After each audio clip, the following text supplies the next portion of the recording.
Aí, galera que curte engenharia clínica, hoje a gente tem aqui algumas questões para eu mostrar para vocês, que são questões inéditas, na verdade, mas elas podem ser adaptadas não somente para quem formula provas para concurso público, como também para quem estuda. Vocês vendo a questão, é importante tentar modificar, tentar recriar a questão. Tudo isso ajuda muito você a aprender mais sobre os vários temas da engenharia clínica. Lembra que é mais difícil você formular uma questão do que responder uma questão bem formulada quando você estudou, tá? Então, se você é novo no canal, meu nome é Lúcio Flávio, eu sou engenheiro clínico certificado, eu tenho 34 anos de experiência nessa área e temos esse canal aqui para comunicar para as pessoas mais sobre a engenharia clínica, sobre como é essa profissão, o que a gente faz, por que a gente existe, né?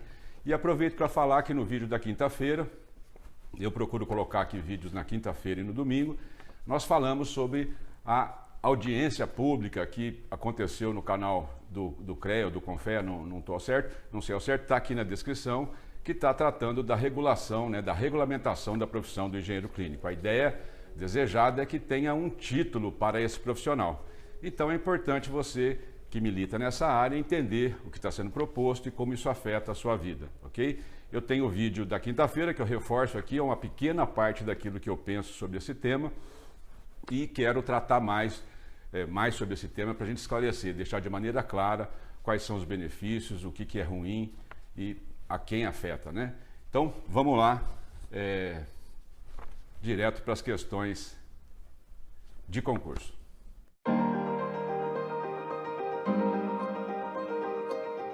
Então, bora ver. Eu selecionei aqui 10 questões, né? São questões que ajudam a gente a medir se a pessoa sabe ou não sabe, o que ela não sabe. Às vezes, ela não sabe alguma coisa, mas você pode ensinar na sua empresa, no seu hospital, você pode treinar as pessoas. Então, é sempre bom também você empregar questões para avaliação, né? Processo de recrutamento, recrutou, usa perguntas, né? Uma entrevista para você saber o que a pessoa conhece e o que ela não conhece. Então, bora lá a primeira. E se tratando da pandemia por Covid-19, é correto afirmar em relação ao sistema de climatização. Letra A, os quartos dos pacientes devem dispor de pressão negativa simplesmente. B, os quartos dos pacientes devem dispor de pressão positiva com renovação de 6 metros cúbicos por hora por metro quadrado de ambiente. Letra C, os quartos são comuns. Não é necessário nenhuma medida adicional, além do uso de máscaras e EPIs utilizados normalmente. Os quartos dos pacientes devem dispor de pressão negativa e uma taxa de renovação de ar de 6 a 12 renovações de ar por hora. Então, a letra A, pressão negativa, é importante a gente não deixar que o contaminante saia daquele ambiente de maneira descontrolada. Então, a pressão negativa é importante. Pressão positiva não adianta, porque se pressurizou positivamente, o ar vai escapar pelas frestas das portas, enfim, pelos ralos, se não tiver água ali no selo hídrico do ralo, né? Se não tiver água, né? Pelas tomadas, né? Pelos conduítes, se eles não estiverem selados, então pressão positiva não é legal. Não é um quarto comum, né? Porque se é uma doença transmissível via ar, ou seja, se é uma área ocupada por paciente, portador de doença infecciosa transmissível, é uma área crítica. Então, nesse caso, a pressão negativa é recomendada e uma taxa de renovação de 6 a 12 trocas por hora é importante para diluir o contaminante, né? Quanto maior for a taxa de renovação, mais importante. Aí o projetista, que em geral é um engenheiro mecânico, ele vai fazer esse projeto numa forma de combinar a diluição com também a eficiência térmica do projeto dele. Então, a resposta correta é a letra C, né? Pressão negativa, 6 a 12 renovações de ar por hora. Se você for reutilizar o ar, você vai ter que filtrar ele, tratar esse ar com filtragem EPA, né, de alta eficiência para material particulado. Ok? Então, essa aí. Número 2. Durante a pandemia do Covid-19, o uso de aparelhos de ventilação pulmonar mecânica são altamente demandados e devem ser conhecidos pelos profissionais que atuam com engenharia clínica. É correto afirmar sobre os ventiladores. Letra A.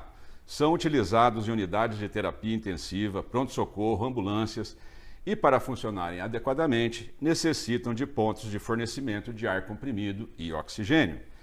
Letra B. São utilizados em unidades de terapia intensiva e para funcionarem adequadamente, carecem de pontos de fornecimento de ar comprimido, oxigênio e óxido nitroso. São utilizados em unidades de terapia intensiva, pronto-socorro, ambulâncias e, para funcionarem adequadamente, carecem de pontos de fornecimento de ar comprimido, oxigênio. Em alguns aparelhos, o ar é retirado do próprio ambiente onde está instalado. Letra D. São utilizados em unidades de terapia intensiva e, para funcionarem adequadamente, carecem de pontos de vácuo, ar comprimido e oxigênio. Então vamos começar pela letra D, né? Vácuo não tem nada a ver, né? Você colocar vácuo ali no ventilador pulmonar. O vácuo normalmente é a parte, e a gente vai falar em mais detalhes mais para frente. A letra A, tudo bem, utilizado em UTI, pronto-socorro, ambulância, e necessita realmente do ponto de ar comprimido e oxigênio, mas a gente precisa de ver se não tem uma resposta mais completa.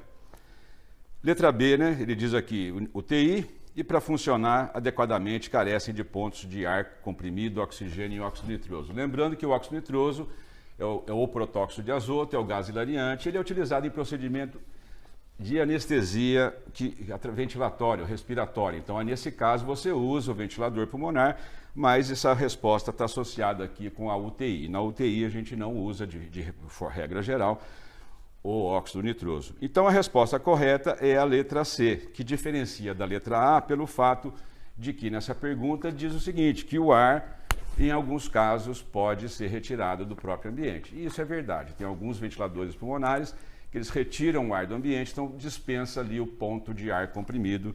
Então, a letra certa aqui, nessa questão número 2, é a letra C.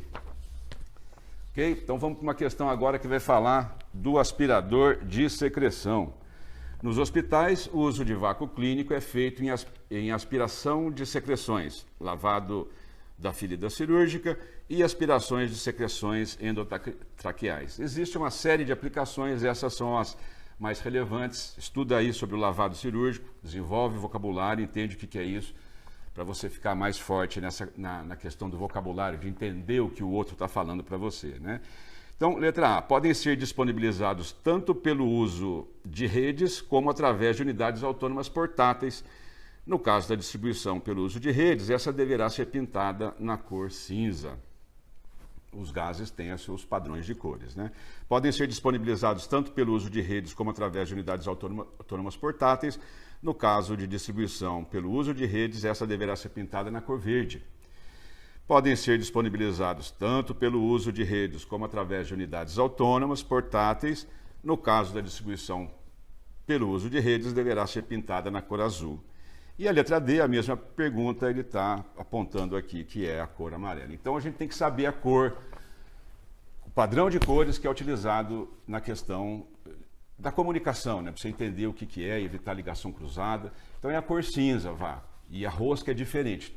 Aqui no Brasil, a gente usa rosca, então existem diferentes padrões de roscas para os diferentes tipos de gases. E outra forma de diferenciar é pela cor. Lembrar que na rede eu tenho que ter o nome do fluido e o sentido do fluxo que ele está fazendo. E é muito comum, como a gente já falou aqui no canal, o pessoal na hora de sinalizar todo, sempre da central para o hospital. E no caso do vácuo é do hospital para a central. Então esse é um detalhe que você deve incluir no seu diagnóstico situacional. Quando você pega um hospital novo ou quando você está oferecendo um serviço de diagnóstico dessa natureza. Vamos para a quarta questão. A unidade de medida de uma descarga elétrica de um desfibrilador sobre o paciente é medida em joule ou watt segundo. Verdadeiro ou falso? Verdadeiro. Um joule um watt é um joule por segundo. Então, watt vezes segundo vai o quê? Qual que vai ser a operação? Joule por segundo vezes segundo. Segundo dividido por segundo dá 1 vezes joule. Então, essa é a unidade. No passado, você vai encontrar ainda aparelhos lá dos anos 70, 80, final dos anos 80, unidade de medida no VU, era um ponteiro, né, que a gente chamava de VU, e marcava ali, watt vezes segundo. Isso é uma importante pergunta que você pode fazer para o pessoal da assistência, porque eles têm que ter essa resposta na ponta da língua. Se respondeu trocado, dependendo da quantidade de pessoas que respondem assim, você pode planejar um treinamento, porque vai precisar. É muito importante que as pessoas saibam como utilizar o desfibrilador. Sempre que você precisa do desfibrilador, a questão temporal ela é muito importante. Os 10 primeiros minutos são muito relevantes e não dá para ficar titubeando com esse tipo de equipamento. Quinta questão. A central de ar comprimido, em acordo com a legislação, deve ser instalada no hospital nas seguintes possibilidades. A. Suprimento primário e secundário através de compressores de ar. Suprimento primário através de compressor de ar e suprimento secundário através de cilindro. Bom, essa questão aqui era uma questão muito interessante que remete para a estrutura, para a matriz de fornecimento de gás, né? Na verdade aqui, eu vou colocar essa aqui como verdadeiro, né? E o ideal mesmo é você ter ali um suprimento primário, um suprimento secundário e uma reserva de emergência. No caso do ar comprimido, você pode ter ali 1, 2 compressores e uma reserva em cilindro. E o tamanho da reserva você vai definir como? Em função do seu consumo máximo provável, se o hospital for novo, ou em função do consumo efetivo médio, se o seu hospital já existir, você tem uma média ali nos últimos 12 meses de consumo de ar. Então, sabendo essa média de consumo, mais o seu acordo comercial, você vai conseguir montar essa matriz, fazer uma matriz segura, né? Não esqueça aí de regular a pressão, sempre pressão mais baixa, quanto mais baixo, melhor. Aqui no Brasil a gente usa pressões de rede muito altas e os nossos fluxômetros são calibrados para pressões baixas. O que acontece é que você consome muito mais do que você precisa. E isso as pessoas da assistência, embora a marcação esteja ali no corpo do fluxômetro, as pessoas acabam se esquecendo desse fato e mandando aí gás para a atmosfera, sem produzir resultado em saúde, né? Número 6. É correto afirmar sobre o eletrocardiógrafo: mede de maneira indireta a pressão arterial média do paciente. Cara, ela não mede a pressão arterial média. A pressão arterial média, às vezes, quando ela é medida não invasiva, ela é calculada, né? Você mede a sistólica e a diastólica e calcula a pressão arterial média. E é bom lembrar que a pressão arterial média não é a média aritmética entre a sistólica e a diastólica. Chegou agora o nosso vendedor de alguma coisa de ovos, né? Mas tudo bem, faz parte.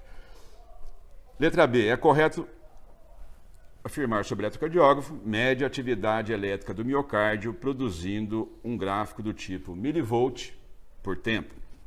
É utilizado durante o procedimento cirúrgico com o objetivo de medir o débito cardíaco do paciente. O que é débito cardíaco, né? Tem que saber o vocabulário. É utilizado juntamente com o eletroencefalógrafo para inferir sobre parâmetros hemodinâmicos do paciente. Nossa, parâmetros hemodinâmicos. Bom, direto aqui, ele na verdade, assim, bem banalizado mesmo, ele é um milivoltímetro, né? Então ele mede, na verdade ele informa num eixo milivolt, no eixo Y e no eixo das abscissas, no eixo X, ele informa o tempo. Então a gente tem uma função periódica, uma função matemática periódica, ela se repete, né? E é importante gostar de matemática, trigonometria, funções trigonométricas, funções periódicas. No corpo humano a gente tem a respiração é periódica, a marcha é periódica, o batimento cardíaco é periódico. Então é importante conhecer, e não é conhecer, saber disso, né? E aprofundar, né? No conhecimento aí, nos livros, na matemática e na física, na biofísica, enfim, bioquímica, química. Questão número 7. Essa aqui está velhinha, agora é a RDC 509, ela não mudou ali, mudou alguns detalhezinhos, mas o conceito principal é o mesmo, tá? Nós temos um vídeo sobre a RDC 02 e um sobre a RDC 09 que está aqui. Vocês dão uma clicada e vão lá entender um pouco mais sobre esse tema. A RDC 02 de 2010 da Anvisa trata do seguinte tema central. Hoje, 509 de 2021. Dispõe sobre o gerenciamento de tecnologias em saúde, em estabelecimentos de saúde e define de maneira objetiva a frequência das atividades de manutenção preventiva. Dispõe sobre o gerenciamento de tecnologias de saúde em estabelecimentos de saúde e define de maneira objetiva a frequência das atividades de calibração. Dispõe sobre o gerenciamento de tecnologias em saúde em estabelecimentos de saúde e apresenta um conjunto importante de definições. Dispõe sobre o gerenciamento de tecnologias em saúde, em estabelecimentos de saúde e as responsabilidades do fabricante de equipamentos médicos. Bom, vamos direto aqui, né? Não define manutenção preventiva, frequência. Isso aí quem define é você que sabe como o seu equipamento anda, o que ele sofre, você que define isso aí, né? o fabricante ele define lá um padrão mínimo, afinal ele não sabe como esse equipamento vai se comportar no hospital. Então, ele, em geral, ele é rigoroso com relação a essa frequência, mas ninguém melhor que você que cuida dos equipamentos para ajudar a definir qual é essa frequência, né? De calibração é a mesma coisa. E, aliás, eu tenho insistido que os equipamentos são muito seguros atualmente com relação a esses processos de repetibilidade, segurança elétrica, e os hospitais precisam desenvolver um Smart Program, um Smart Calibration Program, ou programa esperto, aí, maneiro de calibração, para botar dinheiro no lugar certo, né? Enquanto a gente tem aí ninguém calibrando válvula reguladora de pressão para fluxômetro, né?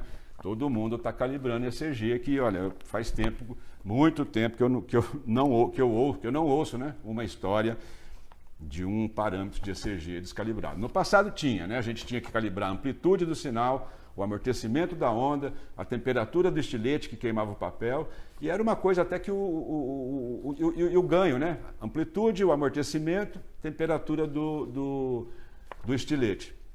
E o usuário, isso estava no rol do manual de operação. O usuário tinha que fazer isso, ele dava ali o pulso de 1 mV, ajustava a amplitude, via o amortecimento, temperatura do estilete, fazia o exame. Hoje isso não existe mais, hoje está tudo muito bem controlado, então calibração, toma cuidado, e se você está fazendo o diagnóstico, é um ponto bom para você fazer uma análise mais específica para realocar recurso em função disso que eu estou falando para vocês.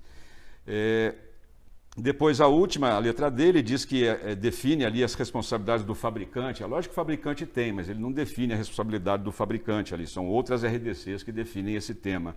E o importante ali que eu chamo a atenção para vocês é com relação ao conjunto de definições. Tem uma série de definições e uma das mais importantes é a de equipamento de saúde, que é uma tecnologia do rol das 4 tecnologias, medicamentos, saneantes e o outro me fugiu o nome, mas também é um produto químico, né? Então, a tecnologia equipamento de saúde é dividida em 4 tipos de equipamento. O médico assistencial, o de infraestrutura, o de apoio e o geral. Lembrando que o equipamento geral é aquele que não tem aplicação exclusiva na área hospitalar. Então é cadeira, mesa, armário, mas que requer cuidado, não só porque causa acidente, como porque a estrutura precisa desses recursos funcionando. O sofá da sala de recepção, todas essas coisas são importantes que sejam mantidas.